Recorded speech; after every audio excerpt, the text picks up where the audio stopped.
ہم جس خطے میں بیٹھے ہیں یہ بر صغیر کا خطہ ہے، اور یہاں پہ اسلام آپ سب کو پتہ ہے، یہاں پہ اسلام آنے کا جو وجہ تھی اور اسلام یہاں پہ کس طرح پہنچا، وہ ایک مسلمان عورت کی صدا تھی جس کے اوپر لبیک کہتے ہوئے محمد بن قاسم نے اپنے گھوڑوں کو عرب کی سرزمین سے دوڑایا اور بر صغیر کے دروازوں کے اوپر لا کھڑا کیا۔ ایک مجبور مقہور عورت نے یہ صدا دی، واہ حجاجا، اے حجاج تو بڑا جابر بنتا ہے، بڑا اپنے آپ کو مضبوط سمجھتا ہے کہ مسلمان بیٹی کی یہ ہندو لٹیرے عزت کو لوٹ رہے ہیں۔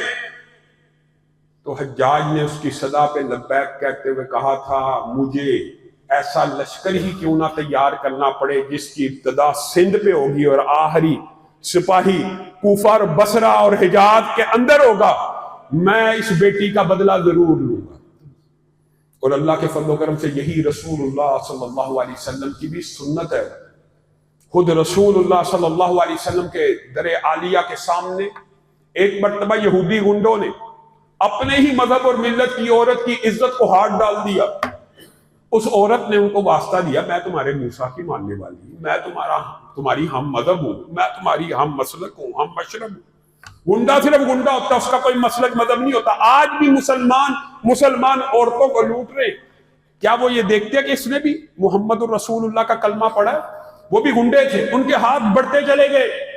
اس عورت کے ذہن میں یہ خیال آیا کہ اب میری عزت کو صرف وہ بچا سکتا ہے جو کائنات کی ہر بیٹی کو فاطمہ کی نظر سے دیکھتا ہے۔ کہا، واہ محمد، اے محمد صلی اللہ علیہ وسلم، آپ کے در عالیہ کے سامنے میری عزت کو لوٹا جا رہا۔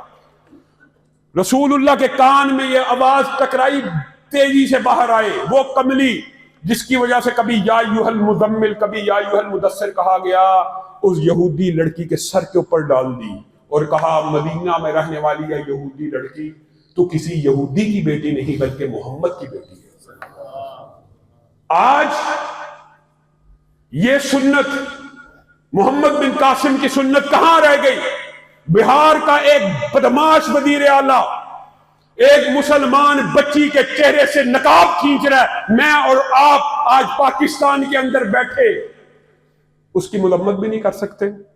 مرمت تو کرنی تو مرمت چاہیے، اور میرا حکمرانوں سے بھی یہ مطالبہ ہے، آرمی چیف سے بھی یہ مطالبہ ہے، اور صرف پاکستان کے حکمرانوں سے مطالبہ نہیں ہے، پوری دنیا کے 57 اسلامی ممالک سے یہ مطالبہ ہے۔ آج ہندوستان کے ایک وزیر اعلیٰ نے ایک مسلمان بیٹی کے نقاب کو نوچا، اس کو نشان عبرت بنا دیا جائے، اس کو ویسی سزا دی جائے جیسے محمد بن قاسم نے اس بر صغیر میں آ کے دی تھی۔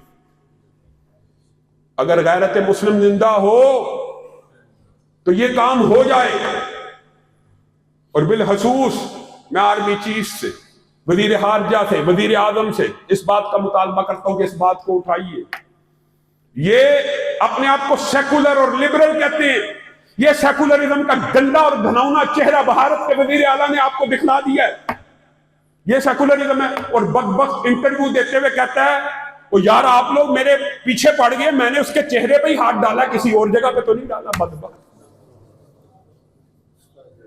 ایسے یہ بد فطرت کمینہ خصلت دشمن جس کو اللہ رب العزت نے بنیان مرصوص کے اندر ناکو چنے چبوایا، انشاءاللہ جب بھی جہاد کا میدان سرگرم ہوگا، فوج کو یہ مینڈیٹ اور پاکستان کی ریاست کو اعلان جہاد کا مینڈیٹ ہے، کوئی ذاتی طور پہ جہاد کا اعلان نہیں کر سکتا۔ ہمارا مطالبہ ہے اعلان جہاد کیجیے۔ اس وزیر اعلیٰ کے ساتھ، آپ کے ساتھ مذہبی اور دینی جماعتیں لڑنے کے لیے تیار ہیں، کیوں جی تیار ہے کہ نہیں؟ علامہ ہشام الہی ظہیر آفیشیل چینل کو سبسکرائب کر لیں۔